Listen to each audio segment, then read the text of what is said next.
वंदे मातरम। कर्मचारी साथियों, विशेषकर ऐसे साथी जो SNA का काम करते हैं, उनके पास में कई बार महत्वपूर्ण जो इनके जो वेंडर बनाए हुए हैं उनके फ़ोन आते हैं कि मुझे पता नहीं आपके कार्यालय से जो भी पेमेंट हुआ है या किसी और कार्यालय से हुआ है, तो जो भी वेंडर है वो कैसे कंफर्म करे कि किस कार्यालय से, किस स्कूल से या किस ऑफिस से उसको SNA से पेमेंट हुआ है। कई बार बैंक में भी जब एंट्री करवाते हैं तो एंट्री सही नहीं आती है, तो अक्सर ये मेरे पास भी एक दो फ़ोन आए थे कि कैसे पता करें कि किस कार्यालय से हमें पेमेंट प्राप्त हुआ और किस कार्यालय का नहीं हुआ, क्योंकि कई लोगों ने बिल बना करके वेंडर को पेमेंट किया है। जैसे मान लो कोई स्टेशनरी की दुकान है या और कोई कंप्यूटर वाला है या और कोई है जहाँ से कई लोगों ने सामान खरीदा है और उसके बिल का पेमेंट किया है, तो वो व्यक्ति कन्फ्यूज हो जाता है कि किस किस कार्यालय से उसको पेमेंट प्राप्त हुआ या नहीं हुआ। तो इसके संबंध में मैंने गत साल भी एक वीडियो बनाया था, लेकिन कुछ साथियों की जो डिमांड थी उनके कहने पे मैं आज दोबारा वीडियो बना रहा हूँ कि कोई भी कार्यालय से आप कैसे पता कर सकते हैं कि उस कार्यालय को कहाँ से पेमेंट हुआ, या कोई वेंडर खुद व्यक्तिगत दुकानदार कैसे पता करेगा कि उसको किस किस कार्यालय से कितना भुगतान हुआ। तो इसके लिए FMS पे SNA पे पहले भी ऑप्शन था जो कुछ समय के लिए बंद हो गया था, लेकिन अब वापस ये ऑप्शन है और शुरू है। आपको कैसे चेक करना है, तो यहाँ जैसे अलग अलग जो यहाँ नीचे लॉगिन का ऑप्शन है, SNA है, IA है, DA है, FD है, HOD है, DDO है, सब DDO और बैंक। तो यहाँ आपको SNA जो डिफ़ॉल्ट आ रहा है इसी पे आपको क्लिक करना है, और इसका जो गेस्ट है, इसका लॉगिन गेस्ट है, और इसका जो स्मॉल मतलब इसका जो पासवर्ड है वो कैपिटल G स्मॉल, बाकी के सारे UEST यानी गेस्ट को ही आपको लिखना है, लेकिन जिसमें G कैपिटल लिखना है और बाकी स्मॉल लेटर में।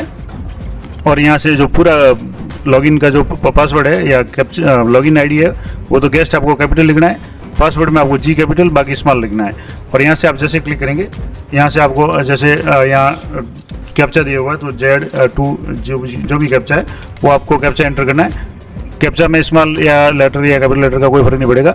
इस तरीके से आपको यहाँ से लॉगिन हो जाना है। तो यहाँ आप लॉगिन होंगे तो यहाँ आपके लॉगिन ID गेस्ट आ जाएगी GUEST, पासवर्ड मैंने बता दिया कि G कैपिटल बाकी सारे small letter, SNA office guest आ गया 2023-24। अब यहाँ आप किसी भी साल की रिपोर्ट देखना चाहें या किसी वेंडर के देखना चाहें तो यहाँ से बेनिफिशियरी वेंडर पेमेंट रिपोर्ट, इस पर आपको क्लिक करना है। यहाँ पे जैसे क्लिक करेंगे तो आपके यहाँ सबसे पहले पूछेगा फाइनेंशियल ईयर। यहाँ से जैसे मैं 23-24 फाइनेंशियल ईयर है, इस वर्ष का अगर किसी को पेमेंट किया तो वो चेक करना है। तो यहाँ से आपको अकाउंट नंबर है वो एंटर करना है। तो मैं जैसे एक अकाउंट नंबर एंटर कर रहा हूँ।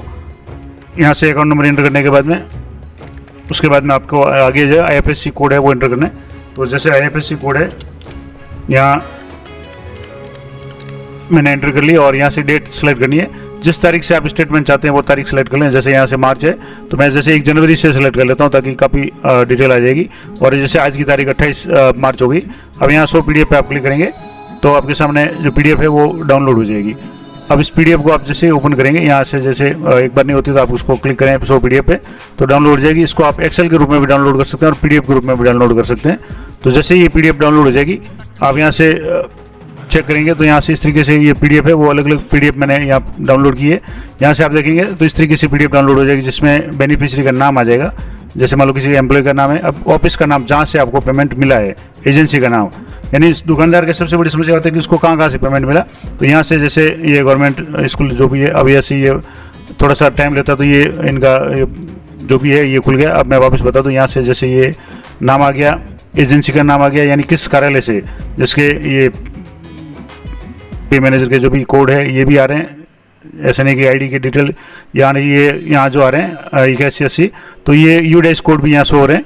इसके अलावा बिल नंबर और बिल डेट, जैसे 66 नंबर का बिल था, 15 तारीख का बिल था, प्रोसेस डेट 15/3/2024, और UTR नंबर भी यहाँ आ रहे हैं, अलग अलग UTR नंबर है। और अमाउंट यहाँ 450 3 बार शो हो रहा है। और यहाँ किसको पेमेंट हुआ है, तो ये बेनिफिशियरी का अकाउंट, यानी जिसका भी आप चेक करना चाहें तो ये बेनिफिशियरी का अकाउंट आ गया, IFSC कोड आ गया, और DDO कोड यानी किस DDO कोड से आपको प्राप्त हुआ ये भी यहाँ शो हो रहा है, किस कार्यालय से प्राप्त हुआ ये भी यहाँ शो हो रहा है। अब एक कन्फ्यूजन या इस रिपोर्ट में जो आप थोड़ा सा कंफ्यूज हो सकते हैं वो मैं आपको बता देता हूँ ताकि आपके कोई डाउट नहीं रहे। यहाँ जैसे आप क्लिक कर रहे हैं तो ये जो बिल नंबर है ये 3 बार शो हो रहा है। जैसे सीरियल नंबर 1 2 3 आ रहा है, बिल नंबर 66 15/3/2024, बिल नंबर 66 15/3/2024 और बिल नंबर 66, यानी बिल एक ही बिल को 3 बार इसमें शो किया गया और इसमें 450 का अमाउंट है वो 3 बार शो हो रहा है। अब इसका कारण क्या है कि जब भी इसका पेमेंट बनाया गया तो ये जैसे मैं आपको बता दूं कि ये जो साला स्थिति महंगाई मूल्यांकन के लिए जो पेमेंट किया गया था इसमें 3 लोगों के बिल बनाए थे, इसलिए ये पेमेंट है वो 3 बार शो हो रहा है, जबकि वास्तव में इस वेंडर को एक बार ही 485 मिले हैं। तो आपके बिल नंबर सेम है, डेट सेम है, और अमाउंट सेम है तो वो एक बार ही इसको काउंट करें, ये थोड़ा सा है। अब इसमें जैसे मैं एक दूसरे वेंडर की आपको रिपोर्ट बता दूं, जिसके ये जो अकाउंट नंबर है यहाँ से ये जो भी अकाउंट नंबर यहाँ शो हो रहे हैं, IFSC कोड भी यहाँ शो हो रहे हैं। अब यहाँ के इस कार्मिक के यहाँ से बेनिफिशियरी का नाम भी शो हो रहा है और कहाँ से इसको पेमेंट मिला है वो सारा यहाँ शो होगा। तो यहाँ से जैसे सबसे पहले तो इसको किसने वेंडर बनाया वो यहाँ शो हो रहा है। अब यहाँ से जैसे गवर्नमेंट जैसे गर्ल्स सीनियर सेकेंडरी स्कूल है, अब इस स्कूल से इनके यहाँ जैसे 9 एंट्री शो हो रही है, जिसमें से bill number 4, bill number 4, bill number 4, bill number 4 है वो 4 बार है और 1650 4 बार है। जबकि वास्तव में इनको पेमेंट एक बार ही हुआ है, तो उसको एक ही माने, इस स्कूल से 1650 का एक बार पेमेंट हुआ है। उसके बाद में बिल नंबर 5, 6, 7, 8 से लेकर के ये सभी में बिल नंबर 6 ही है।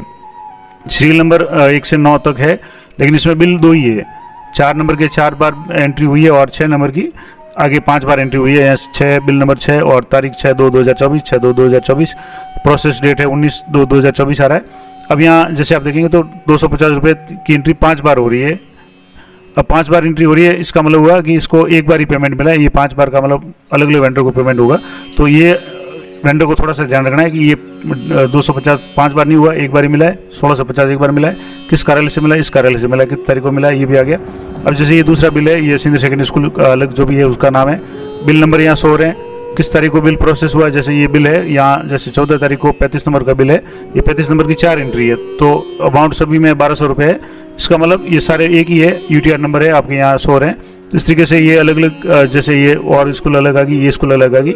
इस तरीके से वापस यहाँ जो नया पेज इसमें बेनिफिशियरी का अकाउंट नंबर वगैरह आ गया, नाम आ गया, और यहाँ से जिस स्कूल को नए पेमेंट इसको किया है ये सारा यहाँ शो हो रहा है। जैसे ये बिल नंबर 2 है, 550 रुपये की एंट्री आ रही है। बिल नंबर 15 2 बार एंट्री है और 2300 यानी 2300 की एंट्री 2 बार है, तो एक बार ही मिले। इस तरीके से यहाँ बिल नंबर 17 3 बार है, रिपीट है, और 1250 है 3 बार है, तो ये भी एक ही एंट्री है। इस तरीके से यहाँ जो गवर्नमेंट सीनियर सेकेंडरी स्कूल जो दूसरी स्कूल है, इसने यहाँ 1/2/2024 को पेमेंट किया और यहाँ बिल नंबर 1 आ रहा है और 1500 का पेमेंट है।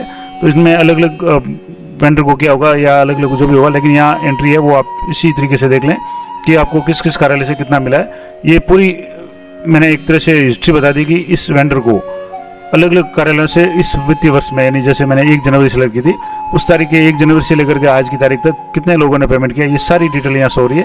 तो इस तरीके से कोई भी वेंडर अपने यहाँ से, जैसे यहाँ मैं वापस इसको आपको यहाँ से बैक ले लूँ, जो मेन साइट है यहाँ से आप क्लिक करेंगे तो यहाँ जा करके आप किसी भी जो भी वेंडर है उसका आप अकाउंट नंबर और उसके IFSC कोड डाल करके, डेट डाल करके आप चेक कर सकते हैं कि उसको किस किस कार्यालय से कितना पेमेंट हुआ।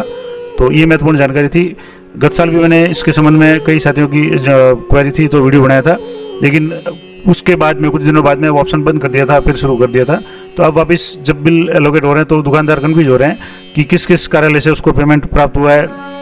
बैंक डिटेल्स सब उसकी एंट्री करवाते हैं तो उसमें इतना क्लियर नहीं आता है। तो यहाँ से आप कोई भी गेस्ट लॉगिन करके, कोई भी व्यक्ति आम जो भी दुकानदार है वो भी यहाँ से लॉगिन करके आराम से अपनी जो भी डिटेल्स है वो चेक कर सकता है कि उसको किस किस कार्यालय से कितना पेमेंट प्राप्त हुआ है, किस किस तारीख को हुआ है। उसकी बैंक डायरी से एंट्री करा करके उसको टैली कर ले ताकि उसको क्लियर हो जाएगा कि इस तारीख को इतना रुपए का अमाउंट है वो इस ऑफिस से मिला है, इस कार्यालय से मिला है। तो ये महत्वपूर्ण जानकारी थी, आशा करता हूँ आपके लिए उपयोगी रहेगी। अधिक से अधिक साथियों को ये जानकारी शेयर करें। तो मिलते हैं नेक्स्ट वीडियो में, तब तक जय हिंद,